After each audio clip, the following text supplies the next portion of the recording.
మహారాష్ట్ర ముఖ్యమంత్రి దేవేంద్ర ఫడ్నవీస్ గారు, ఏపీ ముఖ్యమంత్రి జగన్మోహన్ రెడ్డి గారు, ఆనాటి గవర్నర్ నరసింహన్ గారు మేమంతా కలిసి కాళేశ్వరం ప్రాజెక్ట్ ఇనాగరైజేషన్ చేసిన తర్వాత కరీంనగర్కు వచ్చిన సందర్భంలో మాట్లాడుతూ నేను చెప్పిన మాట, ఇప్పుడు ఎవడెక్కడ పోయినా కాళేశ్వరం పని కంప్లీట్ అయింది కాబట్టి కరీంనగర్ జిల్లాకు మాత్రం ఇక డోకా ఉండదు. ఈ జిల్లాలో 4 సజీవ జలధారలు అమృతధారలుగా ఉంటాయి, నిరంతరం ఈ జిల్లాను కాపాడుతాయని చెప్పి నేను చెప్పిన. ఆ సజీవ జలధారలను మేము సృష్టించినాం. యావత్తు కరీంనగర్ జిల్లా ప్రజలు కండ్లారా వాటిని చూసిండ్రు, వాటి ఫలితాన్ని కూడా అనుభవించిండ్రు. పని లేదావా ఇప్పుడే తీయన్నా, కొద్దిగా తీయచ్చు కదా, పక్కకు పెట్టాయా బాబు, ఎందుకయా అది ఎవరు తెచ్చినారు, అది పక్క పెట్టే తీసేయి. అవన్నీ కూడా అనుభవంలో కూడా వచ్చినాయి కరీంనగర్ జిల్లా ప్రజలకు, వాటి ఫలితాలు కూడా అంది వచ్చినాయి. ఒకటి మానేరు వాగు, అప్పర్ మానేరు జలాశయం దగ్గర మొదలుపెట్టుకొని అన్నారం బ్యారేజీలో గోదావరి దగ్గర కలిసే వరకు నిరంతరం నీళ్లతో కలకల్లాడేటువంటి చెక్ డ్యాంలతోని, ఇంటర్మీడియట్ డ్యాంలతోని, కాళేశ్వరం నీళ్లతోని కలకల్లాడుతూ ఉంటుంది అని చెప్పినా దాన్ని చూసిన కండ్లార ప్రజలు గత 5 ఏళ్ళు 6 ఏళ్ళు. రెండవ జలధార వరద కాలువ, దశాబ్దాల తరబడి పెండింగ్ ఉన్న వరద కాలువను కంప్లీట్ చేయడమే కాకుండా శ్రీరామ్ సాగర్ పునరుజ్జీవ పథకం అనే పేరుతోని ఆ వరద కాలువనే రిజర్వాయర్గా మార్చి 1.5 టీఎంసీల నీళ్లు సంవత్సరం పొడవుతా నిండా ఉండేటట్టు చేసినాం.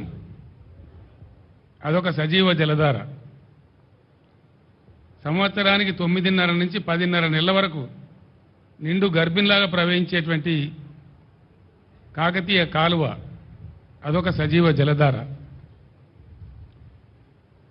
గోదావరి మీద నిర్మించినటువంటి బ్యారేజీలు, అసంపూర్తిగా ఉన్న ఎల్లంపల్లి లాంటి ప్రాజెక్టు పూర్తి కావడం, ఎస్ఆర్ఎస్పీకి పునరుజ్జీవనం రావడం, నీళ్ళు తక్కువ పడితే కాళేశ్వరం నుంచి నింపుకునే విధంగా గోదావరి నది 200 కిలోమీటర్ల పాటు నిండు జలాలతోని గర్భిణిలాగా ఉండేటువంటి అదొక సజీవ అమృతధార. ఈ 4 దారలు ఏ విధంగా నిండి ఉండెనో గత 5 ఏళ్ళు 6 ఏళ్ళు ప్రజలు ఏ విధంగా వాటి ఫలితాలు అనుభవించినరో యావత్తు ప్రజానీకానికి తెలుసు. నేను మాట్లాడుతున్న ఈ మాట కరీంనగర్ జిల్లా ప్రజలు వాళ్ళ ఇళ్లలో ఇప్పుడు టీవీలలో చూస్తూ ఉన్నారు. అదే ఈరోజు వస్తూ ఉంటే ఇన్ని జలధారలు సృష్టించబడి 4-5 సంవత్సరాలు చక్కటి ఫలితాలు లభించి లక్షల టన్నుల ధాన్యం పండించి పుష్కలంగా మంచినీరు ఎంత కావాలంటే అంత మంచినీరు అనుభవించినటువంటి కరీంనగర్ జిల్లా ప్రజలు 4-5 నెలల్లోనే ఏం జరుగుతూ ఉందో చూస్తూ ఉన్నారు. ఎడారులుగా మారిపోయినాయి. మిడ్మానేరు బ్రిడ్జి మీద నిల్చుంటే ఒక సముద్రం మధ్య నిల్చున్న ఫీలింగ్ ఉండేది. అది కంప్లీట్ ఎండిపోయి మునిగిపోయిన ఊర్లు కూడా తేలినాయి, చెట్లు కూడా తేలినాయి. ఒక శ్మశానం లాగా ఎడారులాగా దాన్ని తయారు చేసినారు. లోయర్ మానేరు డ్యామ్ ఎంత అద్భుతంగా ఉండేనో, ఎండాకాలం తర్వాత కూడా మే నెల తర్వాత కూడా ఎట్లా సగం డ్యామ్ నిండి ఉంటుండేనో, కరీంనగర్ లాంటి పట్టణానికి, సిద్దిపేట పట్టణానికి, చుట్టూ ఉండే అనేక పట్టణాలకు నిరంతరం నీళ్లు ప్రతిరోజు ఎంత కావాలంటే అంత పుష్కలం నీళ్ళు ఎట్లా ఇచ్చిందో అది కూడా చూసినారు. మాన్యులు గంగాధర్ గారు, మన గంగుల కమలాకర్ గారి ఇంట్లో నేను భోజనానికి వస్తే అక్కడ కరీంనగర్ టౌన్ మేయర్ గారు, కార్పొరేటర్లు, ఇతర ప్రజలు చెప్తా ఉన్నారు, రోజు నీళ్ళు వచ్చేసారు కరీంనగర్ టౌన్లో, అట్లాంటి ఇప్పుడు ఆల్టర్నేటివ్ డే చేసిండ్రు, ఇంకా 2 రోజులు అయితే 3 రోజులు అంటున్నారు, 4 రోజులు అంటున్నారు, భయం అయితే ఉంది అని చెప్తా ఉన్నారు. ఎందుకు ఈ పరిస్థితులు వచ్చినాయి? నేను మన సూర్యాపేటలో కూడా చెప్పినాను, ఇది ప్రస్తుత ప్రభుత్వం యొక్క తెలివి తక్కువ, అసమర్థ, అవివేక, చెవట విధానాల వల్ల, అర్భకత్వం వల్ల ఈ దరిద్రం మన రాష్ట్రానికి వచ్చింది. ఒకటే మాటలు చెప్పానంటే ఏం కనబడుతుందండి? 2014 కన్నా ముందు తెలంగాణలో ఏ గోస, ఏ ఏడుపు, ఏ బాధ, ఏ మంచినీళ్ళ ట్యాంకర్లు, ఏ బిందెల కొట్లాటలు, ఏ కాలిపోయిన మోటార్ల రిపేర్లు వేలాదిగా లక్షలాదిగా ఏ సీన్ అయితే 2014 ముందు కనబడతా ఉండేనో మళ్ళీ అదే సీన్ పునరావృతమైంది. ఎందుకంటే ఈ ప్రభుత్వం అనేకమైనటువంటి అడ్డగోలు హామీలు టెంప్ట్ చేసి పాపం మంచిగున్న వాళ్ళ నోట్లే మట్టి కొట్టింది. అన్ని మోసాలే, ఏ ఒక్క మాట కూడా నెరవేర్చలే, ఏ ఒక్క హామీ కూడా నెరవేర్చలే.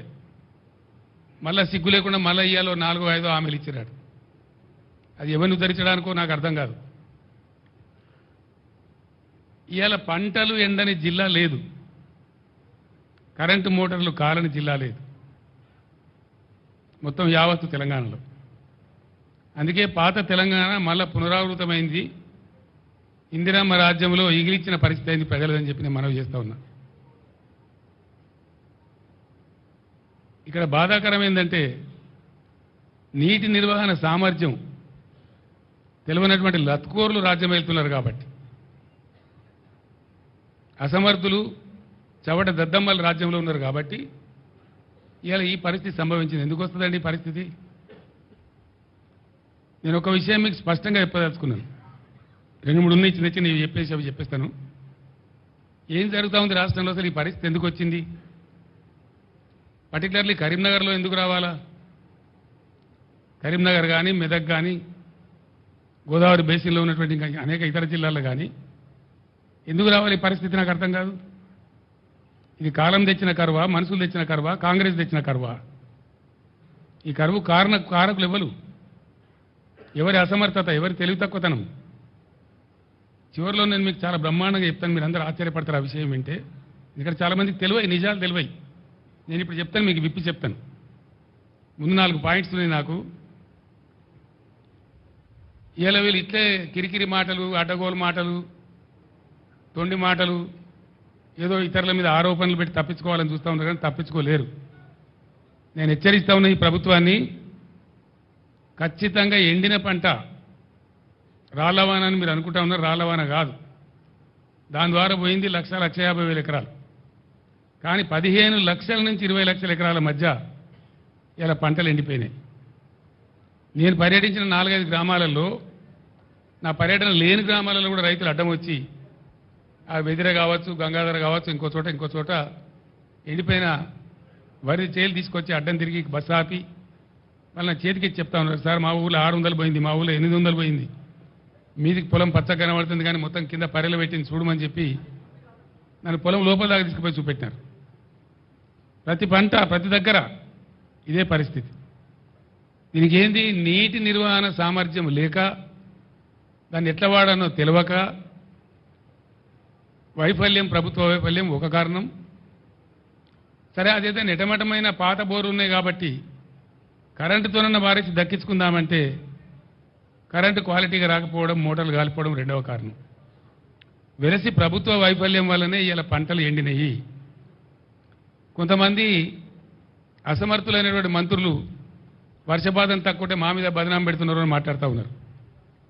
అది పూర్తి శుద్ధ తప్పు. కొన్ని జిల్లాల్లో 7%, కొన్ని జిల్లాల్లో 16%, దాదాపు 20-25 జిల్లాలలో, ఉత్తర తెలంగాణ జిల్లాలలో, ముఖ్యంగా కరీంనగర్ లాంటి జిల్లాలో నార్మల్గా కురవాల్సిన దానికంటే అధిక వర్షపాతం కురిసింది. ఎక్కువ రెయిన్ఫాల్ ఉండగా కూడా ఈ పరిస్థితి ఎందుకు వచ్చింది అంటే పూర్తిగా ప్రభుత్వ అసమర్థత, ప్రభుత్వ వైఫల్యం తప్ప దీనికి వేరే కారణం లేదు. ఇక్కడ బాధ కలిగే విషయం ఏంటంటే, నేను కూడా దుఃఖంతో చెప్తున్న మాట ఏంటంటే, కాలం కాకపోతేనేమో రైతు ఇంత నష్టపోడు, కాలం కాలేదని దేవున్నో ధర్మాన్నో తిట్టుకుంటాడు, పంట వేయడు.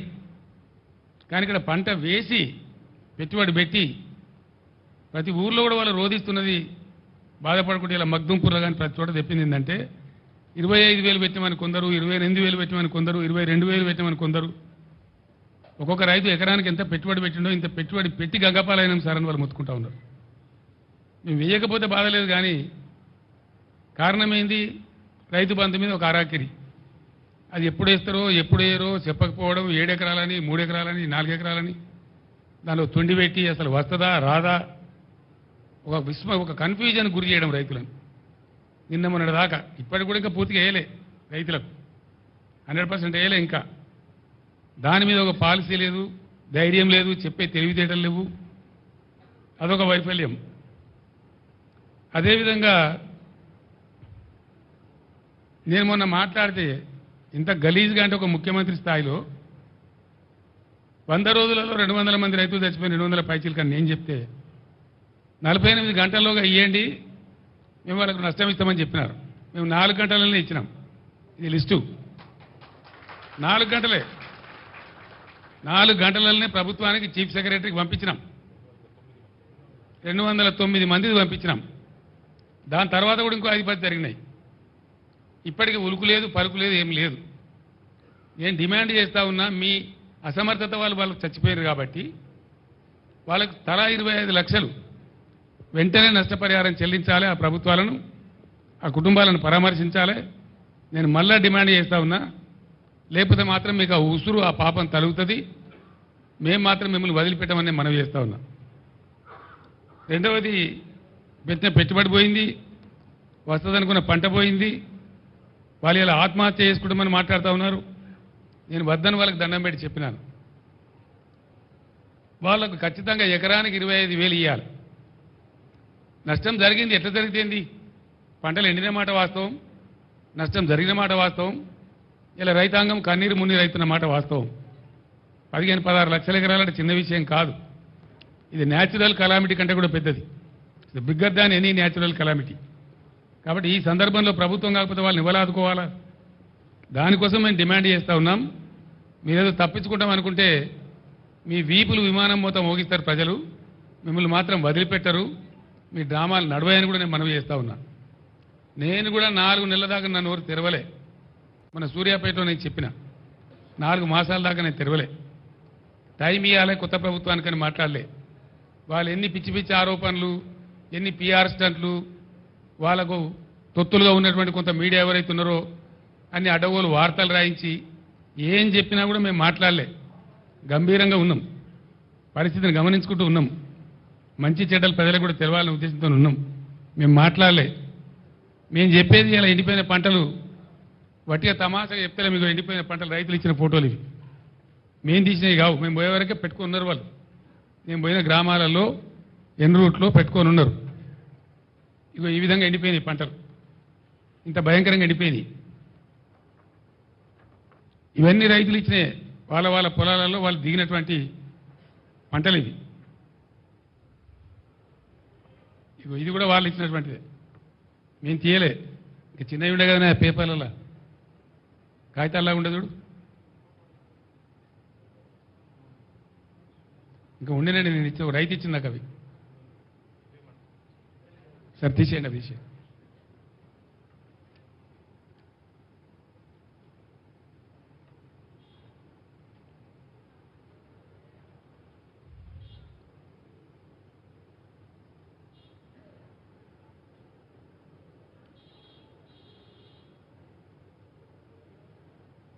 ఇంకా తమాష ఏంటంటే ఆ ముఖ్యమంత్రి మాట్లాడతాడు. నేను సూర్యాపేట జిల్లాకు పోతే అక్కడ నీళ్ళు కాలువలు వదిలింది. తెల్లారే ఫోన్లు వచ్చినాయి, సార్ మీరు బస్సు వాపసు పోగానే మళ్ళీ నీళ్ళు కూడా వాపసు పోయినాయి అని చెప్పి. అక్కడ ఒక డ్రామా. సాగర్లో ఇప్పుడు కూడా డెడ్ స్టోరేజ్ మీద 14 టీఎంసీలు నీళ్లు ఉన్నాయి, 7 టీఎంసీలు మీద ఉన్నాయి, 7 టీఎంసీలు కింద ఉన్నాయి. ఎందుకు వాడతలేరు? వాడు కేఆర్ఎంపీ ఎవడు? మనకేమైనా వాడు భాష? వాడు ఓన్లీ సమన్వయకర్త 2 రాష్ట్రాల మధ్య. వానికి మన మీద పెత్తనం ఎందుకుంటుంది అని చెప్తే ఎన్నో రోజుల నుంచి ఎండబెట్టి నాగార్జున సార్ లెఫ్ట్ కెనాల్లో నీళ్ళు వదులుతారు. నేను చెప్పితే నేను ఇటు వస్తున్నా, కరీంనగర్ వస్తున్నా అని ప్రకటిస్తే మొత్తం కూలిపోయిందని మాట్లాడినటువంటి కాళేశ్వరం పంపులు ఆన్ చేసి వరద కాలువలోకి నీళ్ళు వదులుతారు. వదులుడు కాదు, సిగ్గు లేకుండా ముఖ్యమంత్రి మాట్లాడతాడు. ఏం మాట్లాడతాడు? కేసీఆర్ గారు మాకు ముందే చెప్పచ్చు కదా నీళ్ళు వదలాలని. ముఖ్యమంత్రి నేనా మరి నువ్వా? ఇవాళ రాష్ట్రానికి ముఖ్యమంత్రి ఇవ్వాలి. నీ ఇంజనీర్లు ఏం చేస్తాను, నీ కథ ఏం చేస్తాను, నీ డిపార్ట్మెంట్ ఏం చేస్తుంది, నీ ఇరిగేషన్ మినిస్టర్ ఏం చేస్తాడు, నువ్వేం చేస్తాను? ప్రభుత్వం నీది కదా, ప్రజలు నిన్ను కదా గెలిపించిండ్రు, ముందే చెప్పాలి కదా మాకుంటాడు. మన సూర్యాపేట నుంచి బయలుదేరి మొదలు పెడితే నేను ఎల్లి నుంచి మళ్ళీ ఏలటి వరకు 3 కాలువల నీళ్ళు వదిలేదు. ఇదేం కథ మరి? ఈ తెలివి ముందెక్కడ పోయింది? ఎందుకు వదలలేదు? ఎందుకు 1000 ఎకరాల పంటలంటే కొట్టిండ్రు? నాగార్జున సాగర్ కాలువ కొద్ది రోజుల ముందిచ్చుంటే, ఒక 20-25 రోజుల ముందిచ్చుంటే అనేక 1000 ఎకరాల పంట ఒక్క తడి కోసం ఎదురు చూసే పంట బతికేది. వరద కాలువ కింద కూడా ఇలాంటికి 20-25 రోజుల కింద వదిలి ఉన్నట్టయితే ప్రతి గ్రామంలో కొన్ని 100 ఎకరాల పంట దక్కేది. బాధ కలిగేది ఎక్కడ అంటే,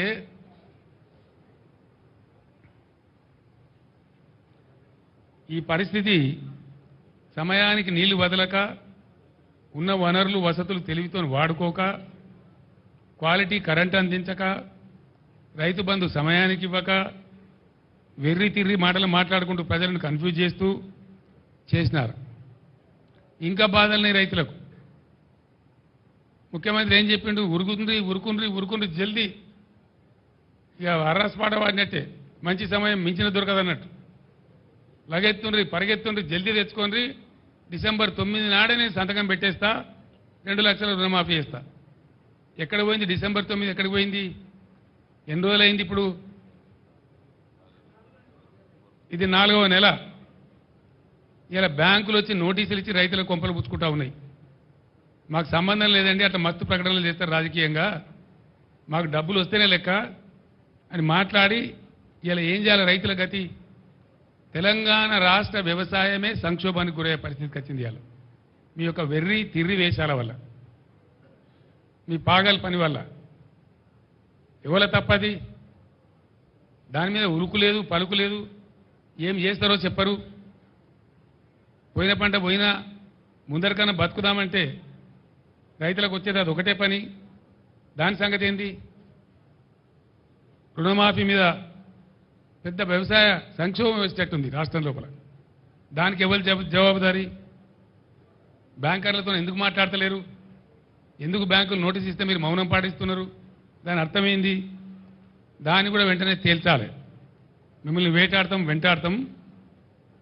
ఆ విధంగా బోనస్ ఇస్తామని మాట్లాడింది అన్ని పంటలకు.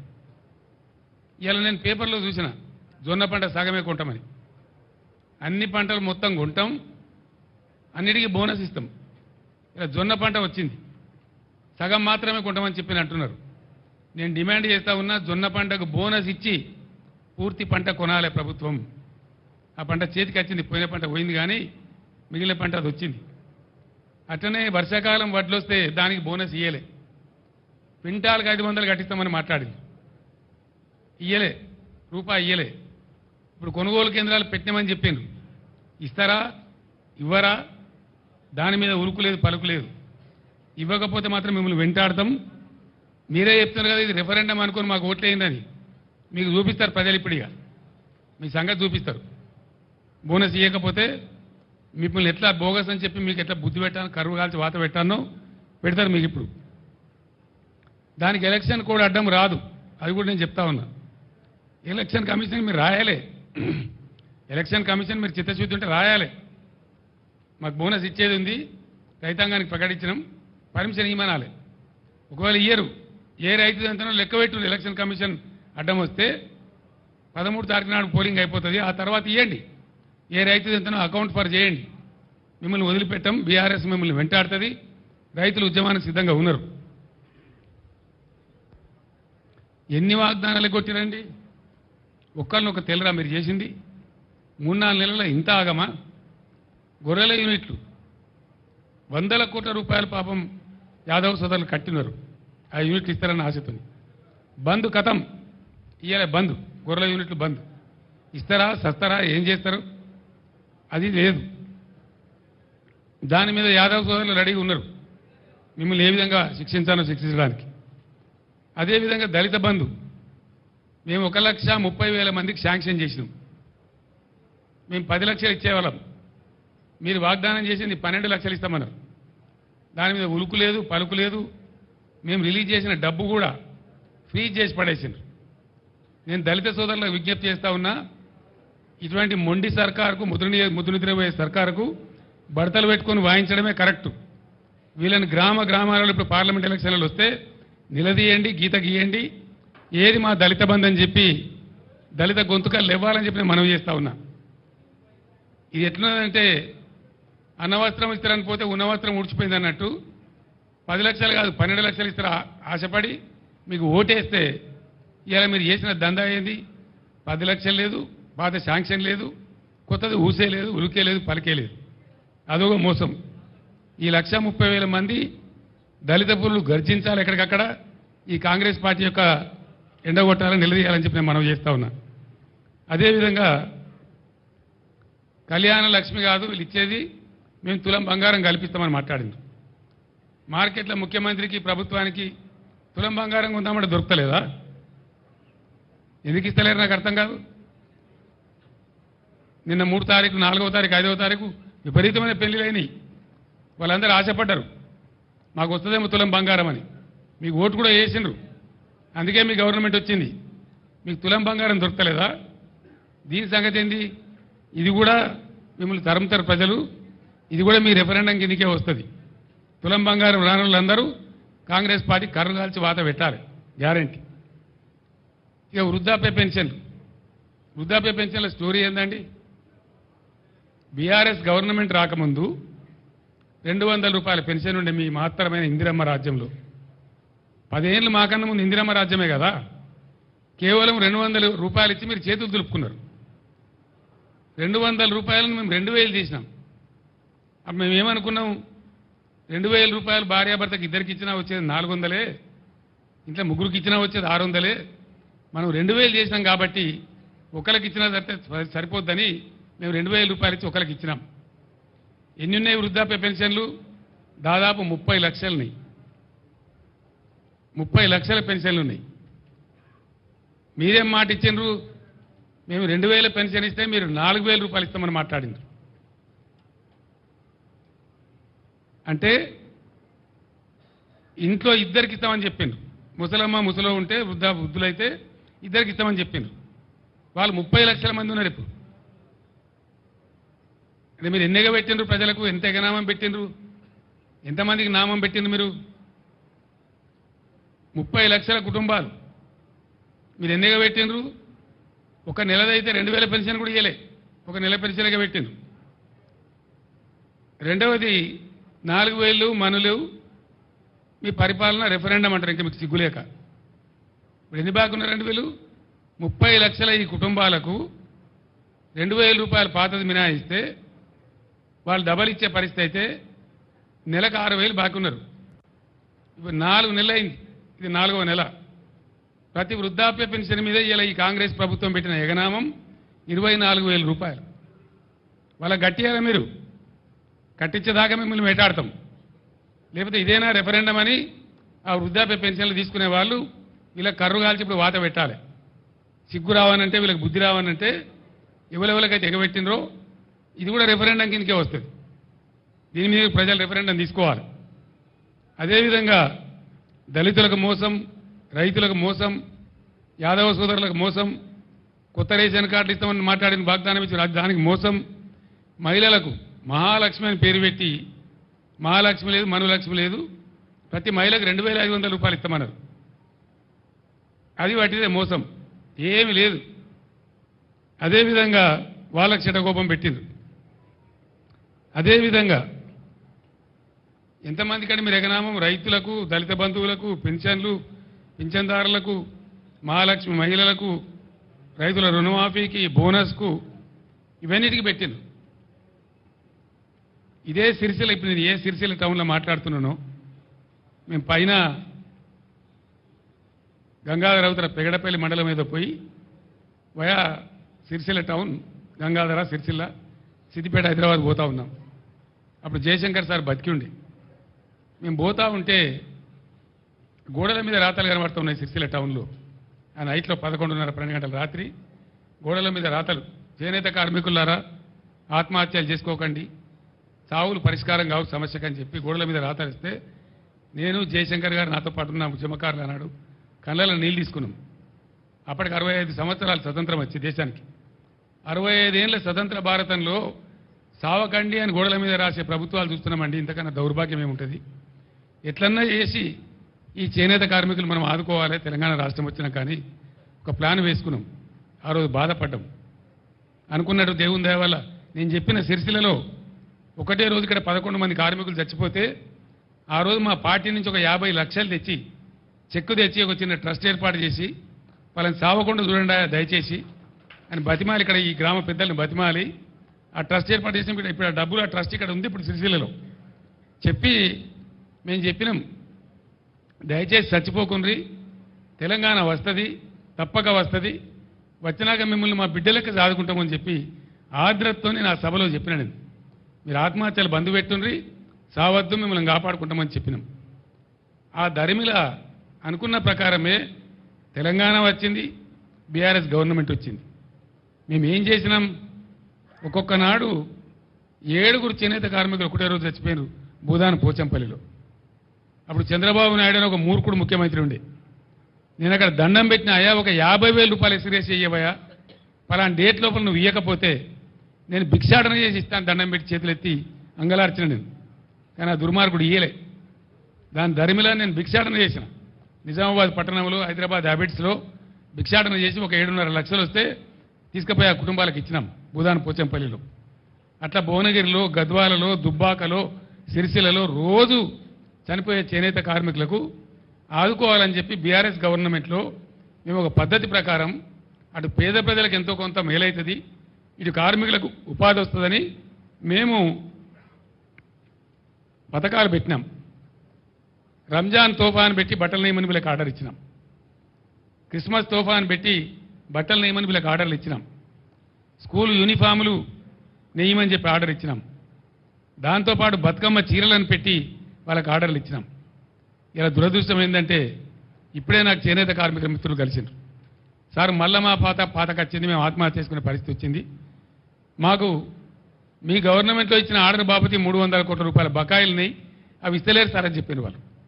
మీరు రాండి హైకోర్టులో కేసు ఇద్దాం, గుంజుదాం వీళ్ళని గదార్లకు, మీరు రెఫరెండం అంటారు, వీళ్ళ రెఫరెండం సంగతి ఎందుకు చూద్దామని చెప్పి రమ్మని చెప్పినాం. రేపు ధర్నా పెట్టినారు ఇక్కడ దాదాపు 10,000 మందితో సిరిసిల్లలో చేనేత కార్మికులు ధర్నా పెట్టిన. మేము కూడా మా నాయకుడు అటెండ్ అవుతాం, వాళ్ళకి అండగా ఉంటాం, గుంజుతాం.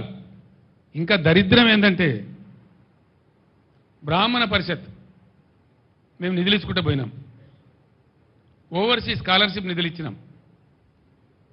డాక్టర్ అంబేద్కర్ పేరు మీద, జ్యోతిబా పూలే పేరు మీద, వివేకానందుని పేరు మీద ఓవర్సీస్ స్కాలర్షిప్ ఇచ్చినాం. ఇండియాలోనే ఏ రాష్ట్రం ఇయ్యని విధంగా పేద పిల్లలు విదేశాలకు పోతే వాళ్ళు చదవాలి, బాగుపడాలి, బతకాలని చెప్పి ఇచ్చినాం. మొత్తం బంద్ పెట్టింది. ఒక్క ఓవర్సీస్ స్కాలర్షిప్ ఇస్తలేదు ఈ గవర్నమెంట్ ఇచ్చిన కాడికి. మేము శాంక్షన్ చేసినా కూడా ఇస్తలేరు. బ్రాహ్మణ పరిషత్కి అయితే లాస్ట్ 2 క్వార్టర్ల డబ్బులు విడుదల చేయాలి, చేయలే. ఫైనాన్షియల్ ఇయర్ అయిపోయింది, అది కూడా ఇస్తలేరు. ఈ రకంగా వాళ్ళకి ఎగనామం పెట్టినారు. ఓవర్సీస్ స్కాలర్షిప్ కూడా బంద్ పెట్టినారు. చేనేత మిత్ర పథకాన్ని బంద్ పెట్టినారు. అనేక స్కీములు చేనేత కార్మికులకు ఉన్నాయి కూడా బంద్ పెట్టినారు. అంటే వాళ్ళు సావన్నా ఎక్కడికి పోవాలి? ఎంతో బ్రహ్మాండంగా జరిగేటువంటి కాడ చివరికి బడి పిల్లలకు బ్రేక్ఫాస్ట్ పెట్టినాం మేము. ఎన్నో మంది లక్షలాది మంది పిల్లలు పాపం పేదవాళ్ళు ఉన్నారు, బ్రేక్ఫాస్ట్ పెట్టమని చెప్పినాం. దాని ఇంటర్మీడియట్ కాలేజీలో కూడా వర్తిస్తామని చెప్పినాం. ఆ బ్రేక్ఫాస్ట్ కూడా బంద్ పెట్టారు. చిన్న పిల్లలకు బల్ల పెట్టిన బ్రేక్ఫాస్ట్ బంద్ చేయడం రెఫరెండమా? ముఖ్యమంత్రి గారు గదెందుకు బంద్ చేసినావు? ఆ పోరగాళ్ళను నోరెందుకు కొట్టినావు నాకు అర్థం కాదు. ఓవర్సీస్ స్కాలర్షిప్ బంద్ పెడతావు, బ్రాహ్మణ పరిషత్ నిధులు బంద్ పెడతావు, చేనేత కార్మికులకు బంద్ పెడతావు, చివరికి బ్రేక్ఫాస్ట్ కూడా బంద్ పెడతావు. మరి ఏం నడుపుతున్నారు మీరు నాకు అర్థం కాదు. ఎవరికి ఇస్తున్నారు డబ్బులు? ఏం చేస్తున్నారు? ఏం జరుగుతూ ఉంది? ఇంకా దీని మీదికెళ్ళి కథ ఏంటంటే రైతు బంధు అడిగితే ఒక మంత్రి ఏమో చెప్పుతోని కొట్టున్నట్టు. చెప్పుతోని కొడతారా? నేను ఇదివరకే చెప్పిన రైతులకు కూడా చెప్పులు ఉంటాయి, బందోబస్తు ఉంటాయి. తిక్క ఉట్టుకొచ్చినాడు వాళ్ళు మరైతే మీ గతి ఏమవుతుందో ఆలోచించుకోండి అని చెప్పిన నేను. సిరిసిల్లలో కార్మికులు చచ్చిపోయే పరిస్థితి ఉందా?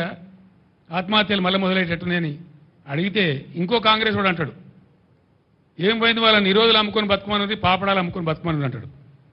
నిరోధులు అమ్ముకొని బతకన్నారా కుక్కల కొడుకులారా? మీరు మనుషులా మీరు? లక్షలాదిగా ఉండేటువంటి చేనేత కార్మికుల మనోభావాలు దెబ్బతీస్తారా మీరు? మీరు ఇస్తే ఇచ్చిండ్రు, పీక్తే బీకిండ్రు, ఇవ్వకపోతే శాత కాకపోతే ఇవ్వకుండా. కానీ నిరోధులు అమ్ముకొని బతుకుని, పాపడాలు అమ్ముకొని బతుకున్నట్టు వాళ్ళు మనుషులా కనబడతలేరా? గర్జిస్తారు బిడ్డ, చేనేత కార్మికులే ఇలా పులులే గర్జిస్తారు, మిమ్మల్ని తరిమి కొడతారు, జాగ్రత్త అని చెప్పి నేను హెచ్చరిస్తా ఉన్నా. వెంటనే బతుకమ్మ చీరలే కానీ, మరో చీరలే కానీ, స్కూల్ యూనిఫామ్లే కానీ అవన్నీ కూడా బకాయిలు ఇమీడియట్ విడుదల చేయండి. నేను చేనేత కార్మికులు చెప్పిన అవసరమైతే మా పార్టీ నుంచి డబ్బులు ఇస్తాం, వకీళ్ళ ఫీజులు, మీరు భయపడేదేం లేదు, కోర్టులో గుంజుదాం, కొట్లాడదామని కూడా చెప్పినాం. రేపు ధర్నా తర్వాత కూడా స్పందించకపోతే, ఆర్డర్లు రాకపోతే 3-4 రోజులలో ఖచ్చితంగా హైకోర్టులో దావా వేస్తాం, ప్రతి ఊర్లో ధర్నా పెడతాం. ఎక్కడెక్కడ చేనేత కార్మికులకు బాధలవుతున్నాయో రాష్ట్రం అంతా రణరంగం చేసి మిమ్మల్ని ఫుట్బాల్ ఆడతాం బిడ్డ, ఇడిచిపెట్టాం, జాగ్రత్త.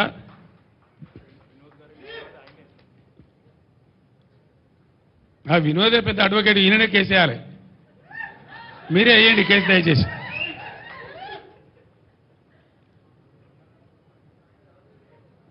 ఇంకేం మాట్లాడతారు? చేనేత కార్మికులట మొన్నటిదాకా దొబ్బి తిన్నారట. దొబ్బి తిన్నారా దొంగనా కొడుకులారా? దొబ్బి తిన్నారా? కష్టం చేసిండ్రు పాపం, గవర్నమెంట్ ఆర్డర్లు ఇస్తే నేసిండ్రు, ప్రజలకు పంపించిండ్రు. లేని అవ్వలకు, చెల్లెళ్లకు, అక్క చెల్లెలకు పాపం బతుకమ్మ చీర పేరు మీద ఒకటి పోయింది, రంజాన్ తోఫా కింద ఒకటి పోయింది, క్రిస్మస్ తోఫా కింద ఒకటి పోయింది. వాళ్ళు బతికిండ్రు. అటు పేద ప్రజలకు అందింది, ఇటు చేనేత కార్మికులు బతికిండ్రు, వాళ్ళకు ఉపాధి మార్గం దొరికింది. ఇవాళ 14 ఏళ్ల కింద 10 ఏళ్ల కింద తెలంగాణలో చేనేత కార్మికుల బతికి ఏముండెనో మళ్ళా చేనేత కార్మికుల బతి ఆ పరిస్థితి తీసుకొని వచ్చింది ఇవాళ గవర్నమెంట్. 3-4 నెలల ఇంత పెద్ద కథ. నాకు ఇంకొక విషయం అర్థమైతే లేదు, మన సూర్యాపేట కూడా అడిగిన, మీరు కొత్త పీకి పడగొట్టింది ఏమీ లేదు, మీతో కాదు, మీ ప్రభుత్వమే లత్కోర్ల ప్రభుత్వం ఉన్నది. అడ్డమైన మాటలు మాట్లాడి మీరు 1.8% ఓట్లు ఎక్కువ వచ్చి మీరు గెలిచినారు మాకంటే. మేమేం రౌట్ కాలే, ప్రధాన ప్రతిపక్షంగా ఉన్నాం. మాకు 37% ఓట్లు వచ్చినాయి, మీకు 38.9% ఓట్లు వచ్చినాయి, అంతే. 38.8%. జస్ట్ 1.8% ఓట్లు మీకు వచ్చినాయి ఎక్కువ. ఎందువల్ల? మీ లత్కోరు వాగ్దానాల వల్ల, మీ ఉల్టా సీదా వాగ్దానాల వల్ల. మీ తులం బంగారాన్ని కొందరు మోసపోయినరు, 10 లక్షలకు బదులు 12 లక్షలతో దళిత బంధు కొందరు మోసపోయినరు, 2000లకు బదులు 4000 పెన్షన్ వస్తుందని కొందరు మోసపోయినరు, అంతే కదా. మీ 2 లక్షల రుణమాఫీ కొందరు మోసపోయినరు, మీ 500 బోనస్ ఇతరని కొందరు మోసపోయినరు, లేడీస్కు స్కూటీలు, ఇంకా స్కూటీ, మీ స్కూటీలో కొంతమంది మోసపోయినారు. ఇలా బిడ్డ వాళ్ళే మీ కళ్ళు కాల్చి వాత పెడతారు, మీకు చూపిస్తారు మీ కథ ఏందో, మీ రామాయణం ఏందో. నేను ఇక్కడ మాట్లాడి కొద్దిమంది వింటుండొచ్చు, కానీ ఇప్పుడు రాష్ట్ర వ్యాప్తంగా లక్షలాది మంది వింటున్నారు నేను మాట్లాడే మాటలు. మీ తొత్తు పేపర్లలో తప్ప నిజాయితీ ఉన్న అన్ని పేపర్లలో కూడా వస్తుంది. ఇక నిజాయితీ పేపర్లు ఏంటియో, తొత్తు పేపర్లు ఏంటియో రేపు బయట పడుతుంది. ఇంకొక విషయం నాకు మనసున పడతలేదు, నేను బాధతో చెప్తున్న ఈ మాట. కొత్తది మీతో అవుతుందా, పీక్తుందా, మీ శాతం అవుతుందా లేదా, అదంతా వేరు సంగతి. ముందు కాలం ఉన్నది, కాలమే రుజువు చేస్తుంది. మీ సమర్థత ఏంది, మీ శక్తి ఏంది, మీ తెలివితేటలు ఏంది, మీరు ఎంతపాటి సిపాయిలు అనేది అంతా బయట పడుతుంది. ఒక్క ఏడాదిని మీ రంగం మొత్తం తేల్చేట్టున్నది. నడిచింది కదా 9 ఏళ్ళు కరెంటు. దయచేసి విలేకరులకు నేను ఒక మాట చెప్తాను, మీరు స్పష్టంగా వినండి, ఇలా అరమరికలు వద్దు. బీఆర్ఎస్ గవర్నమెంట్ ఉన్నప్పుడు గత సంవత్సరం ఇదే ఎండాకాలంలో అత్యధికంగా వచ్చినటువంటి పవర్ లోడ్ ఏదైతే ఉందో 14,900 మెగావాట్లు, 900 చిల్లర, 14,900 చిల్లర, 14,900. దాని తర్వాత మొన్ననే ప్రధానమంత్రి వచ్చి జాతికి అంకితం చేసిండు. మేమే కట్టించినాం, వెంబడబడి మేమే అన్ని శాంక్షన్లు ఇచ్చినాం, ఎన్టీపీసీ నుంచి వాటర్ అలొకేట్ చేసినాం, వాళ్ళకి భూమి కావాలంటే అలాట్ చేసినాం. నేను 5 సార్లు 6 సార్లు నేను రామగుండం స్వయంగా పోయినా, ఎన్టీపీసీతో కట్టించినాం చట్టం ప్రకారం. 1600 మెగావాట్లు యాడ్ అయింది కొత్తగా, 1600లో 85%. ఇంతైతే కరెక్ట్ కదండి. 1400 మెగావాట్లు యాడ్ అయింది. 14,900 హైయెస్ట్ పీక్ లోడ్కు ఇంకో 1400 మెగావాట్లు యాడ్ అయింది ఉన్న కెపాసిటీ కంటే. అది మన సొంతం, ఎన్టీపీసీ మనకి ఇచ్చేది మన హక్కు. ఇప్పుడు హైయెస్ట్ వచ్చింది ఎంతరా ఈ సీజన్లో అంటే 15,600 వచ్చింది. అది ఒక రోజు 2 రోజులు వచ్చింది. అంటే ఎంత 700 మెగావాట్లు ఎక్కువ వచ్చింది. మేము ఉన్నప్పటికంటే 700 మెగావాట్లు ఎక్కువ వచ్చింది. 700 మెగావాట్లు ఎక్కువ వస్తే మరి 1400 యాడ్ అయింది కదా. మరి ఎందుకు షార్టేజ్ అవుతున్నది కరెంటు? ఎవడు దీనికి కారణము? దయచేసి అందరూ ఆలోచించాలి, విలేకరు మిత్రులు కూడా ఆలోచించాలి. పవర్ లేదా అంటే పవర్ ఉన్నది, నడవలేదా అంటే 9 ఏళ్ళు నడిచింది. అంతకుముందు బ్యాడ్ సిస్టమ్ ఉంటే మేము 1 ఇయర్నే క్లియర్ చేసినాం. కష్టపడి రాత్రి భవన్లు మా మెదళ్ళు కరగబెట్టి మీలా పిఆర్ స్టంట్లు చేయకుండా అహో రాష్ట్రాలు కష్టపడి 7,600 ఇన్స్టాల్ కెపాసిటీని 18,600 తీసుకొని పోయినాం. బ్రహ్మాండంగా నడిపినాం. మళ్ళీ ఇప్పుడు ఇంకో 1,600 మేము చేసిన కృషి వల్లనే ఎన్టీపీసీ నుంచి వచ్చింది. మరి ఎందుకు పవర్ షార్టేజ్ అవుతుంది అంటే మీరు పక్కా చవటలు, దద్దమ్మలు, శాతగాని చవటలని అర్థమవుతా ఉంది. అంతే కదా, మీకు నడపడం చేత కాదు, తెలివి లేదు. అది చెప్పాలి బాధ చెప్తా. మేము అసమర్థులం, తెలివి లేదు, మాకు నడపలేకపోతున్నాం, మాత్రం చేతనైతే లేదు. మళ్ళీ కేసీఆర్ చెప్పారుండే అంటారా? ముందే చెప్పారుండే కేసీఆర్ అంటారా? ఈ విధంగా అడ్డగోలుగా ఇష్టం వచ్చిన మాటలు మాట్లాడుకుంటా, పిఆర్ స్టంట్లు పెట్టుకుంటా, లంగా మాటలు మాట్లాడుకుంటా పిచ్చి పిచ్చి కథలు చేస్తారు మీరు. ఇవాళ నేను మీ అందరికీ ఒకటే మాట మనవి చేస్తా ఉన్నా, బాధతో మనవి చేస్తా ఉన్నా. ఇది మనిషి సృష్టించినటువంటి కృత్రిమ కరువు. భగవంతుడో కాలమో కాదు, బ్యాడ్ రెయిన్ సీజన్ కాదు, కాళేశ్వరం. నేను మీ అందరికి మనవి చేస్తా ఉన్నా, విలేకరు మిత్రులు దయచేసి కరెక్ట్గా వినాలి, కరెక్ట్గా రాయాలి. నిజంగా ప్రజలను మంచిగా చూడాలి, పంటలు పండియాలి, రైతులు బాగుండాలి, నా గ్రామాలు నా రైతులు కలకల్లాడాలి, వాళ్ళ ముఖాల మీద చిరునవ్వు ఉండాలనే కోరిక ఉండాలి కదా ప్రభుత్వానికి, బలమైన కాంక్ష ఉండాలి కదా హృదయంలో. మేము ఏం చేసినాం ఆ రోజు? ఆగమై చెట్టుకోడు గుట్టకోడు అయినటువంటి తెలంగాణ రైతులు గ్రామాలు వదిలిపెట్టి గ్రామాలను వల్లకాడులాగా చేసి ఆటో రిక్షాలు నడపడానికి, మరో పని చేయడానికి, బిల్డింగ్లలో కూలీ పని చేయడానికి పోయిన రైతులను తిరిగి వాళ్ళ గ్రామాలలో కష్టపడి చేసి చిన్న పెద్ద అన్ని రకాల రైతులు మేము ఆదుకున్నాం. ఏం చేసినాం? ఈ రాష్ట్రం బ్రహ్మాండమైన బలమైన వ్యవసాయ రాష్ట్రం కావాలి అని ఒక దీక్ష పట్టినాం, ఒక పట్టు పట్టినాం. పట్టుబట్టి వాళ్ళకు 5-6 వసతులు కల్పించినాం. రైతు బంధు చరిత్రలో ఎవడు వేయలే, ఎవడు ఉట్టియలే. ఎంతోమంది ముఖ్యమంత్రులు అయినారు. చరణ్ సింగ్ గారు, దేవిలాల్ గారు, మహారాష్ట్రలో వసంత్ దాదా పాటిల్ గారు స్వయంగా రైతు బిడ్డలే అయినా, వాళ్ళు ముఖ్యమంత్రులు అయినా వాళ్ళ నోటి నుంచి రాలే. నేను అశోక్ గులాటి అని చెప్పి ఒక all India famous agro economist ఉంటే ఆయనతో ఒక 6 నెలలు చర్చ చేసి ఏం చేయాలి రైతులను మంచిగా లేపుకురావాలంటే అంటే ఆయన ఒకటే సలహా చెప్పిండు. కేసీఆర్ గారు ఒకటే మాట, మీ ప్రభుత్వానికి ఎంత శక్తి ఉన్నదో మాకు తెలియదు, కానీ రైతులకు అన్ని దేశాలలో ప్రభుత్వాలు సపోర్ట్ చేస్తాయి, సపోర్ట్ ఉంటేనే రైతు నిలబడే పరిస్థితి ఉంది అలా అంతర్జాతీయంగా. ఎందుకంటే పంటల ధరల ఫ్లక్చువేషన్ ఉంటుంది, బ్యాడ్ సీజన్స్ ఉంటాయి, రకరకాల అరిష్టాలు ఉంటాయి. కాబట్టి రైతు నిలబడాలంటే అతను అప్పు తీసుకొని పరిస్థితికి రావాలి, జేబులో 4 పైసలు జమ కావాలి, సొంత పెట్టుబడి పట్టుకొని కాళ్ళ మీద నిలబడే పరిస్థితి ఉండాలి. రైతుల దరిద్రం పోవాలంటే ప్రభుత్వం సాయం చేయాలని చెప్పిండు. ఆ టైంలో చాలా చర్చలు జరిగినాయి. నేను కూడా ఒకరోజు అన్న, పత్రికలు రాసినాయి, యూరియా బస్తాలు కొనిద్దామా, ఇంకోటి చేద్దామా అని మాట్లాడినాం. కానీ అశోక్ గులాటి గారు నాకు చెప్పింది ఏంటంటే, సార్ నువ్వు యూరియా బస్తాలు ఇస్తే వానకాలం కోసం తెచ్చుకునే 2 బస్తాలు మిగులుతాయి, ఆయనకు అవసరం ఉండదు, నువ్వు బస్తాలు ఇస్తావు, ఎక్స్ట్రా అవుతుంది, 2 బస్తాలు అమ్ముకోవాలి, మళ్ళీ అమ్మిరు పీకిరు మళ్ళీ బదనాము. అది కాదు, నువ్వు ఎన్ని ఏదలుచుకున్నావో ఎకరానికి ఇంత అని లెక్క పెట్టి డబ్బులు సాయం చేయమని చెప్పిండు ఆయన. మొట్టమొదటి మేము 4,000తోనే సాయం చేసినాం ఎకరానికి. తర్వాత మళ్ళీ లెక్కలను వేసుకొని 5,000 చేసినాం. సంవత్సరానికి ఎకరానికి 10,000 చేసినాం. ఒక 10,000 రూపాయల రైతు బంధు వస్తే మంచి టైంకి వేద్దాం, మేము అదును మీద వేద్దాము. వాళ్ళు అప్పులు తీసుకునే పరిస్థితి ఉండకపోతుండే. కానీ ఇలా చాలామంది రైతులు చక్రవడ్డీలకు అప్పులు తీసుకున్నారు మీ తెలివి తక్కువతనం వల్ల. మీరు డబ్బులు వేయకపోవడం వల్ల మేము జమ చేసిన 7,000 కోట్లు మీరు కాంట్రాక్టర్లకు బిల్లులు చెల్లించి మీ తాబేదారులకు రైతుల నోట్లో మట్టి కొట్టిరు కాబట్టి మీరు టైంకి వేయలేదు కాబట్టి ఇలా వడ్డీలు తెచ్చుకున్నారు. మళ్ళీ ప్రైవేట్ బ్యాంకుల ప్రైవేట్ దగ్గర పోయి వడ్డీలు తెచ్చుకున్నారు. ఇలా వాళ్ళు మునిగిపోయారు, ఘోరంగా మునిగిపోయారు, వాళ్ళ పంటలు పోయి. దీనికి ఎవడు జిమ్మదారి ఎవడు అంటే నేను ఒకటే మాట మీకు మనవి చేస్తా ఉన్నా. విలేకరు మిత్రులు దయచేసి there is no confusion, I'm straight. Kaleshwaram అసలు కాళేశ్వరం గురించి ఆ ప్రాజెక్టు గురించి వీళ్ళకు తోక తెలియదు, నా తొండం తెలియదు. ఇప్పుడు ఉన్నోనికి ఏమీ తెలియదు, ఇంటికి కూడా తెలియదు. కోపం వస్తుంది, బాధ కలుగుతాయి.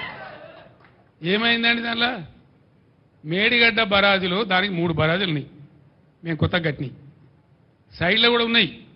సైడ్లో వచ్చి కలిసేటువంటి రివర్లెట్స్ ఏవైతే ఉంటాయో వాటిని కూడా చాలా ఇసుకలనే కడతాం.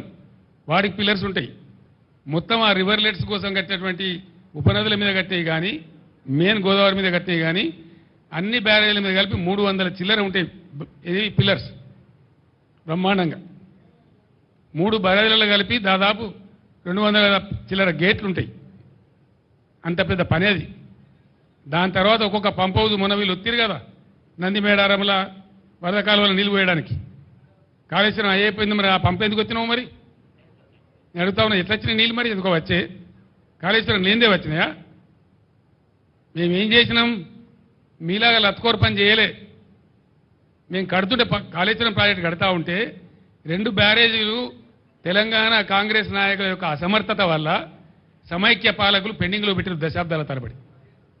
ఇవి ఇక్కడ మిడ్మానేర్ ప్రాజెక్టు అసంపూర్తిగా పెట్టిండ్రు.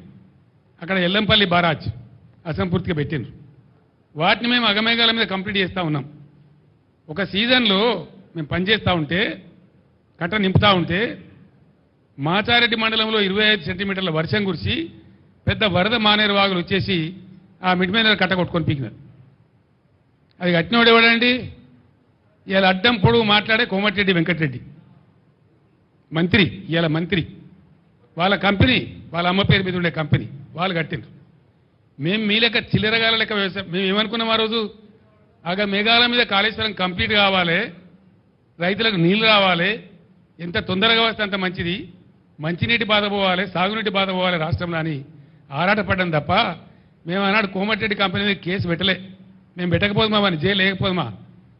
మీ లెక్క చిల్లర కథ వాడానంటే ఆ రోజు ప్రభుత్వం మా చేతిలో లేకుండానా? వేయలే, మేము ఆ చిల్లర పని చేయలే మీలాగా. సరే చాలా దరిద్రుడు పోలేని చెప్పి కట్టినాం, ప్రాజెక్టు నింపి నిలబెట్టినాం, నిండా నింపి గంగమ్మలాగా తయారు చేసినాం. ఆ బ్రిడ్జి మీద పోతుంటే 2 పక్కల చూస్తే భయమయ్యే పరిస్థితి పెట్టినాం. అంత అద్భుతంగా నీళ్లు కనబడేది, సముద్రంలా కనబడేది. దాన్ని మీరు ఇలా ఎడారి చేసినారు, నాశనం చేసినారు మీ తెలివి తక్కువతనం వల్ల, మీ అసమర్థత వల్ల. యాక్చువల్ ఫ్యాక్ట్ ఏంటండి రాహుల్ గారు? ఫ్యాక్ట్ ఈజ్ హానెస్ట్లీ టెలింగ్, గోదావరిలో వచ్చే వరద మామూలుగా ఉండదండి. ద ఫ్యాక్ట్ ఈజ్ దిస్, గోదావరిలో పైనుంచి నీళ్లు తక్కువ, కింద నీళ్లు తక్కువ. గోదావరిలో నీళ్లు వచ్చేదే, నీళ్లు దొరికేదే ప్రాణహిత. ఇంకొక ఆడ నీళ్లు లేవు. ఆ ప్రాణహిత దాటినాకనే కట్టాల. దానికోసం ఒక 6 నెలలు తపస్సు చేసినట్టు చేసి ఆ మేడిగడ్డను కనిపెట్టుకున్నాం. మేము కేంద్ర ప్రభుత్వ సంస్థ వ్యాప్కోస్ లైడార్ సర్వే కావాలంటే లైడార్ సర్వే కూడా చేసినాం. దాని డిజైన్ ఏంది అసలు వీళ్ళకి తెలుసా? వీళ్ళకి డిజైన్ గురించి అవగాహన ఉందా? ఏంది డిజైన్ ఏందండి? యాక్చువల్గా మేడిగడ్డ బరాజులో ఫ్యాక్ట్ ఏంటంటే గోదావరి పొంగేటువంటి 3-3.5 నెలలు గేట్లన్నీ ఎత్తే ఉంటాయి. గోదావరికి తలగాయి, నీళ్లు ఫ్రీ ఫ్లో ఉంటుంది, పోతూ ఉంటుంది. మనకు అవసరమైన నీళ్ళు ఎత్తుకుంటాం. అందుకే కన్నెపల్లి దగ్గర పంప్ హౌస్, లక్ష్మీ బరాజ్ యొక్క పంప్ హౌస్ కన్నెపల్లి దగ్గర పెట్టిన తెలివితక్కువతో పెట్టలే. మేడిగడ్డ బరాజ్ అవసరం లేకుండానే నీళ్ళు ఎత్తుకునే అవకాశం ఉంటుంది అక్కడ. ఆ పాయింట్ పట్టుకున్నదే అందుకు. అక్కడి నుంచి నందిమేడారంకు, అంటే మీది బెరాజులకు వచ్చి నందిమేడారంకు, మేడారం నుంచి గాయత్రి పంప్ హౌస్కు, గాయత్రి నుంచి వరద కాలువ ద్వారా మిడ్మానేరుకు, మిడ్మానేరు ద్వారా ఎల్ఎండికి, మిడ్మానేరు ద్వారా మలన్న సాగర్కు, మిడ్మానేరు ద్వారా పైకి ఎస్ఆర్ఎస్పికి, ఎటు అవసరం ఉంటే అటు వాడుకునే విధంగా మిడ్మానేరును ఒక ఖజానా చేసినాం. గోదావరిలో నీళ్ళు ఎత్తడానికి మేడిగడ్డ బ్యారేజే అవసరం లేదు, కానీ ఎప్పుడు అవసరం పడుతుంది? అది టాక్టికల్ అప్రోచ్. 25 వేల క్యూసెక్ల ప్రవాహం స్టార్ట్ అయిందంటే గోదావరిలో జూన్ ఎండుకు ఆ గేట్లన్నీ ఎత్తేస్తామండి. అసలు బ్యారేజీల నీళ్ళు ఆపరు. ఎప్పుడు ఆపుతారు? మళ్ళా ప్రవాహం 25 వేల క్యూసెక్లకు డౌన్ అయ్యేదాకా ఆపుతారు. చివరిలో సెప్టెంబర్ మాసం చివరిలో ఆ గేట్లు దించుతారు. అది కూడా మొత్తం గేట్లు దించరు. అటొక రెండు ఇటొక రెండు, ఆ చివరికి రెండు ఈ చివరికి రెండు వదిలిపెట్టి వచ్చిన నీళ్ళు వచ్చిపోయేటట్టు చేసి ఒక 9 టీఎంసీలు 10 టీఎంసీలు నిల్వ ఉండేటట్టు దానిలో ఆపడతారు. వచ్చినవి పోతూ ఉంటాయి. ఆ 9-10 టీఎంసీలు పెడితే కొద్దిగా బిల్డ్ అవుతుంది కాబట్టి దాన్ని ఎత్తి పోసుకుంటూ ఉంటాం. ఎత్తి ఎప్పటికప్పుడు పోస్తూ ఉంటాం కాబట్టి కరెక్ట్గా చెరువులు, చెక్ డ్యాములు, కుంటలు అన్నీ నిండి ఉంటుండే, భూగర్భ జలం రీఛార్జ్ అవుతుండే, ఏ బాధలు లేకుండే, పంటలు ఎండకుంటుండే. మే నెల తర్వాత కూడా మత్తలు దుంకిన చెరువులు కారణం ఏంది? తెలివిగా దాన్ని ఏ టైంలో ఎత్తిపోయానో ఆ టైంలో ఇంజనీర్ల ద్వారా ఎత్తించినాం కాబట్టి నేను మాట్లాడిన నిన్న మొన్న ఇంజనీర్లకు ఏమైందిరా ఈ సన్నాసులకు తెలివి లేకపోతే మీ తెలివి ఏం వచ్చింది, ఎందుకు ఎత్తలేదు నీళ్ళంటే సార్ మమ్మల్ని నిరోధించిండ్రు అని ఏదో ఉన్న తోకమట్ట అని చెప్పి ఉన్న మీదున్న బ్యారేజీల నీళ్ళు కూడా వదిలేసారు కావాలని చెప్పి వీళ్ళు తెలివితొక్కదనం మేము ఏం చేస్తాం సార్ అని చెప్పారు నాకు ఇంజనీర్లే. నిన్న ఇవాళ అడిగిన నేను అక్కడికే పోతున్నా. అసలు ఏం జరిగిందంటే 50 టీఎంసీల నీళ్ళు సముద్రానికి వదిలిపెట్టింది సార్. దగ్గర 48 టీఎంసీల నెట్ వాటర్ కుంగిందని దాని ఏదో కేసీఆర్ను బదనాం చేయాలి, గత ప్రభుత్వాన్ని బదనాం చేయాలని ఒక చిల్లర కుట్రతోని ప్రేక్షకుల్లాగా చూసుకుంటే సన్నాసులాగా కూర్చుంటే నీళ్ళని వీకినాయి. ఇప్పుడు కూడా 1500 టీఎంసీలు పోతా ఉన్నాయి ప్రణాయితలు. ఇప్పుడు కూడా క్యూసెక్లు పోతా ఉన్నాయి. ఆడ ఎన్ని ఉన్నాయండి పంపులు? వీళ్ళకి లెక్కనా తెలుసా? కనీసం ఏ పంప్ హౌస్ కాడ ఎన్ని పంపులు నేను తెలివైన ఉన్నది వీళ్ళకు.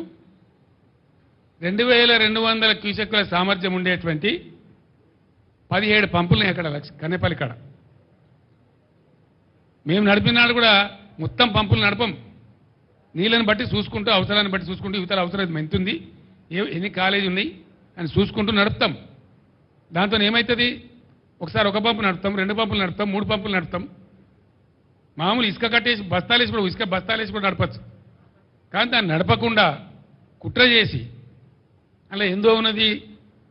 మేమే చెప్పినాం కదా అసెంబ్లీలో. ఏమున్నదండి అలా? వాడు ఏం చెప్పిండు? మొన్న నచ్చిపోయినాడు. ఆ 2 పిల్లల కింద ఉన్న ఇసుక కదిలి అవి కదిలినాయి అని చెప్పిండు. అంటే జరుగుతూనే ఉంటాయి. చాలా బ్యారేజ్లలో జరుగుతాయి, చాలా వాటిలలో జరుగుతాయి. మొన్న కదా గంగానదిలో నిన్నగాక మొన్న పేపర్లో ఫోటోలు వచ్చినాయి. గంగానది మీద బ్రిడ్జ్ కడతామంటే పట్టణం కూలిపోయింది. ఆడ నదులలో ఇసుకలో జనరల్గా జరుగుతాయి. ఎవడో ఒక చిన్న ఇంజనీర్ లోపమో, ఒక మెయింటెనెన్స్ లోపమో, దానికి ఎంతో ప్రళయం బద్దలైనట్టుగా ఒకటే పని కట్టుకొని ఆడికి యాత్రలు పెట్టి మాత్రలు పెట్టి పెద్ద కథ చేసి ఇంకా ఇప్పటికి కూడా ఆ పిచ్చికాలంలో ఉన్నదే కావాలి. అందులో ఏమైనా ఇంటికి దొరుకుతుందేమో, తోక దొరుకుతుందేమో, గుట్ట కడతామేమో అనే ఉద్దేశంతో ఓ పిచ్చి విఫల ప్రయత్నంలో ఉన్నారు తప్ప రైతాంగాన్ని ఆదుకోవాలి, మంచినీళ్ళకి బాధ వస్తుంది, రైతులను కాపాడాలనే ఆలోచన చేయలే. వృధాగా పారే నీళ్లను ఒక చిల్లర కుట్ర మనసులో పెట్టుకొని వదిలిపెట్టింది కాబట్టి పోయింది. ఇప్పుడు కూడా పొద్దున నేను మగ్దుంపూర్లో మాట్లాడినా. ఈ దద్దనలకు చేత కాకపోతే 50,000 మంది రైతులు నెంబడేసుకొని వీళ్ళని పండబెట్టి తొక్కుకుంటూ పోయి మేడిగడ్డ కాడ కుర్చేసుకొని కూర్చొని నేను నింపుతా మళ్ళీ ఇవన్నీ రంది పడకుండా అని చెప్పిన నేను. చేసి చూపిస్తాం. గోదావరిలో నీళ్ల ప్రవాహం మొదలైన తర్వాత బరాయితో సంబంధం లేకుండా నీళ్ళు లేపచ్చు. మళ్ళా మిడ్ మానేరు కలకల్లాడుతుంది, లోయర్ మానేరు కలకల్లాడుతుంది. తక్కువ పడితే ఎస్ఆర్ఎస్పీకి ఇయ్యచ్చు. ఎత్తాల నీళ్ళు ఇప్పుడు ఈ ప్రభుత్వం ఇది దీని పేరు చెప్పి దాని పేరు చెప్పి ప్రజల నోట్లో మట్టి కొడతామంటే ఇట్లా చూస్తూ కూర్చోం.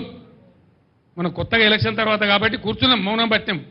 కానీ నేనే పోతా గోదావరిలో 20,000 క్యూసెక్లు దాటిన తర్వాత వీళ్ళు నీళ్లు ఎత్తడం ప్రారంభించకపోతే నేనే ఒక 50,000 మంది రైతులు వేసుకొని పోతా.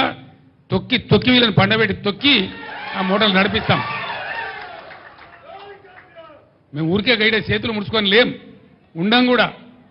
ఇవన్నీ అవకాశాలు ఉండంగా వీటిని పక్కన పెట్టి ఏదో మెరమెచ్చకాలు చెప్పి రోజుకో స్టంటు కొట్టి కథ చెప్పి కాకరకాయ తోకరకాయ మాటలు చెప్పి అన్ని కాయగూరుకుడు మాటలు మాట్లాడి ఇదా రాజ్యం నడిపే పరిస్థితి.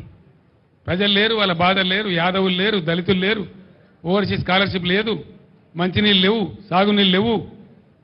అన్నిటిని మించి సిగ్గుపడాల్సిన విషయం ఏంటంటే హైదరాబాద్లో మొత్తం రాష్ట్ర వ్యాప్తంగా పేదలందరి ఇళ్లలో నల్లా ఉండాలనేటువంటి ఒక అద్భుతమైనటువంటి ఆలోచనతో ₹1 ఒకటే రూపాయికి మీ ఇందిరమ్మ రాజ్యంలో, మీ కాంగ్రెస్ రాజ్యంలో మీ ముండమోకాలకు ఎన్నడూ ఇయ్యలే. మీరు మేము పేదల కోసం అని చెప్పి ఒకటే ఒక్క రూపాయికి నల్లా ఇచ్చి రాష్ట్ర వ్యాప్తంగా కూడా ప్రతి ఇంట్లో నల్లా పెట్టించినాం.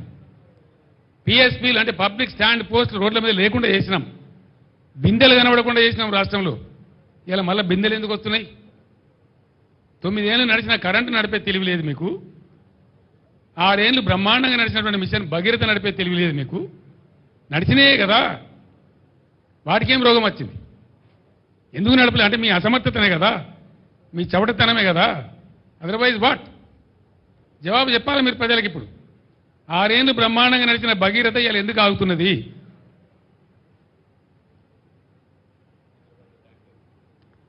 హైదరాబాద్లో మళ్ళీ ట్యాంకర్లు ఎందుకు వస్తున్నాయి? ట్యాంకర్లు ఎందుకు కొంటున్నారు ప్రజలు? ఇవాళ ఆ కర్మ ఎందుకు పట్టింది ప్రజలకు? Government must answer. మేము 20,000 లీటర్లకు ఫ్రీ పెట్టినాం హైదరాబాద్లో. హైదరాబాద్ నుంచి వచ్చిన జర్నలిస్టులకు మీకు కూడా తెలుసు. 20,000 లీటర్స్ ప్రతి ఇంటికి ఫ్రీ పెట్టినాం. ఇలా బిల్స్ వస్తూ ఉన్నాయి వాటికి ప్రజలకు. ట్యాంకర్లు కొనుక్కోవాలి ఒకటి, ఆ 20,000 లీటర్లు కూడా బిల్స్ వస్తూ ఉన్నాయి. నేను డిమాండ్ చేస్తా ఉన్నా, చీము నెత్తురుంటే ఏమైనా పౌరుషం ఉంటే రెఫరెండం అని మీరు అన్నారు. హైదరాబాద్ ప్రజలు మీకు కర్రుగాల్చి వాత పెట్టక ముందే మేల్కోండి ప్రభుత్వ పెద్దలారా, ట్యాంకర్లు ఫ్రీగా సప్లై చేయండి. అదేం లక్షల కోట్లు 1000 కోట్లు కాదు, అంతగలితో ఒక 400-500 కోట్లు అవుతుంది కావచ్చు. మీకు ప్రజల మీద ప్రేమ ఉంటే you supply free tankers in Hyderabad, otherwise you will be guilty. నిన్ను దోషులుగా పరిగణిస్తారు హైదరాబాద్ ప్రజలు, పరిగణించాలి కూడా. మిషన్ భగీరథ నడపండి యథావిధిగా. మీరు అసలు రివ్యూ చేస్తున్నారా? పొద్దున మాపున రివ్యూ చేయాలా? సీఎం ఓన్లీ ఒక అధికారి ఉండాలా? ప్రజల తాగునీళ్ళు అంటే మీకు తమాషా ఉందా? ఎందుకు ఎండబెడుతున్నారు ఇలా వాళ్ళ గొంతులు? నీళ్ళు లేకనా? స్కీమ్ లేకనా? బంగారం లాంటి భగీరథ స్కీమ్ ఉన్నది, దాన్ని వాడకుండా ఎందుకు ఇట్లా చేస్తున్నారు? కాబట్టి అది వెంటనే దానిలో ఏమైనా చిన్న పెద్ద ఉంటే సవరించి మిషన్ భగీరథ ఫుల్ ఫ్లెడ్జ్డ్ నడపాలి. ప్రతి ఇంటికి నీళ్ళు ఇవ్వాలి. హైదరాబాద్లో ట్యాంకర్లకు గవర్నమెంటే ఫ్రీగా సప్లై చేయాలి. లేకపోతే అది కూడా రెఫరెండం కిందకే వస్తుంది. బీ కేర్ఫుల్, జాగ్రత్త. ఫైనల్లీ మీరు ఇప్పటికైనా యాక్షన్ ప్లాన్ సిద్ధం చేసుకొని గోదావరి స్టార్ట్ కాగానే ఎట్లా ఎత్తిపోయానో దానికోసం రెడీ కాండి. లేకపోతే మేము రెడీ అవుతాం, ఎట్లా చేయాలో మేము చేస్తాం, మేము చూపిస్తాం ఆ తమాషా మీకు. రణరంగమైన మంచిదే రాష్ట్రం. తర్వాత మేము డిమాండ్ చేస్తూ ఉన్నాం, వెంటనే ఎన్యూమరేషన్ మీరు స్టార్ట్ చేయాలి. ఎండిన పంట ఎండింది, కారణం ఏదేమైనప్పటికీ ఎండింది. రైతులు నష్టానికి గురి అయినరు, పెట్టుబడి పెట్టి నష్టపోయినరు, వాళ్ళు దుఃఖంతో ఉన్నారు. వాళ్ళు దుఃఖంతో ఉన్నప్పుడు వాళ్ళ కన్ననీళ్లు తుడవడం ప్రభుత్వ బాధ్యత. It's the responsibility of the government. It is more than A natural calamity, it's a man made calamity, government made calamity. కాబట్టి మీరు తప్పకుండా 25,000 ఎండిన ప్రతి ఎకరానికి రైతులకు నష్టపరిహారం ఇచ్చి తీరాలి. అప్పటిదాకా మిమ్మల్ని వెంటాడతాం, వేటాడతాం. రేపు మా పార్టీ నిరసన దీక్షలు కూడా ఉన్నాయి. తర్వాత ఖచ్చితంగా 500 రూపాయలు ప్రతి పంటకు బోనస్ ఇవ్వాలి. రాష్ట్రంలో పండిన ప్రతి పంట కొనాలి. మేము జొన్నలు కొనం, అవి కొనమంటే పంట కలవదు బిడ్డ. మీరు అన్నిటికీ బోనసులు ప్రకటించండి, ఇక మొత్తం కొంటమని కాదు. అవి గోల్మాల్ చేసే కదా మీరు ఓట్లు తీసుకున్నారు. అందుకే మీరు ఓట్లు తీసుకున్నారు కాబట్టి మీరు లత్కోర్ వాగ్దానాలు చేసి మీ ఇష్టం వచ్చినట్టు మీ నోరు ఎంత వస్తుందంత చెప్పి చేశారు. కాబట్టి వెంటనే బ్యాంకులతో మీటింగ్ పెట్టాలి. రుణమాఫీ మీద స్పష్టత ఇచ్చి మీరు కిస్తీలు కడతారా, సస్తారా, బతుకుతారా, ఏం చేస్తారో రైతులకు బ్యాంకుల నుంచి ఇబ్బందులు రాకుండా చూడాలి ఒకటి. రెండవది 500 బోనస్ ఇవ్వాలి. ఇవ్వకపోతే పులుల్లాగా మీ గొంతు కరిసి చంపుతాం, జాగ్రత్త అని మనవి చేస్తా ఉన్నా. వదిలిపెట్టాం.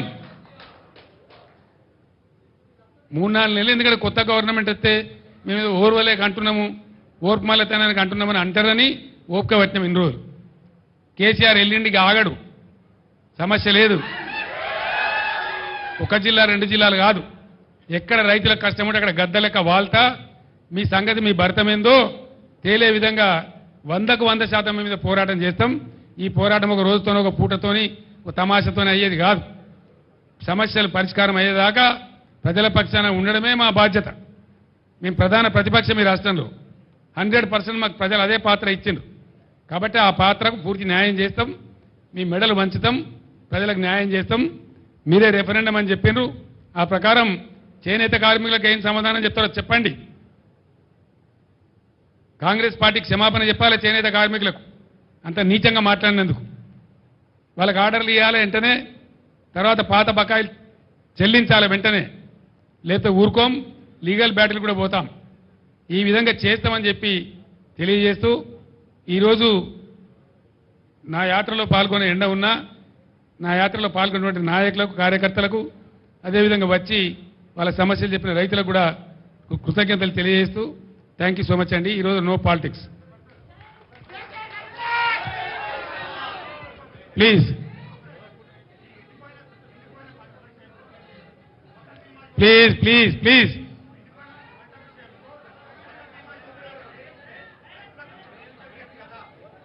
అర్థం కాలేదండి.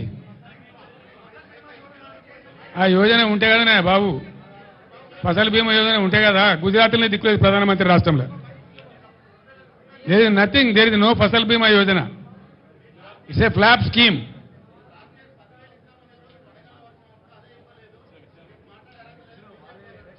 బీజేపీకి ఒక ముడ్డిమోకం ఉన్నదండి ఈ రాష్ట్రంలో. బీజేపీ పార్టీ, దానికి ఒక కథ. ఏందా బీజేపీ నాకు అర్థం కాదు. అంతకుముందు బాబు అంతకుముందు 100 కాన్స్టిట్యున్సీల డిపాజిట్ పోయింది. మొన్న అసెంబ్లీ ఎలక్షన్లలో 64 సీట్ల డిపాజిట్ పోయింది. వాళ్ళు మా కార్యకర్త మా నాయకుల చుట్టూ తిరుగుతూ ఉన్నారు, క్యాండిడేట్ కావాలని, నువ్వు క్యాండిడేట్ కావాలని. అదొక పార్టీ, దాని ఒక కథ. దాని గురించో లెక్కనావా ఈ రాష్ట్రంలో. Sorry, thank you. జిల్లాలు కూడా పోతే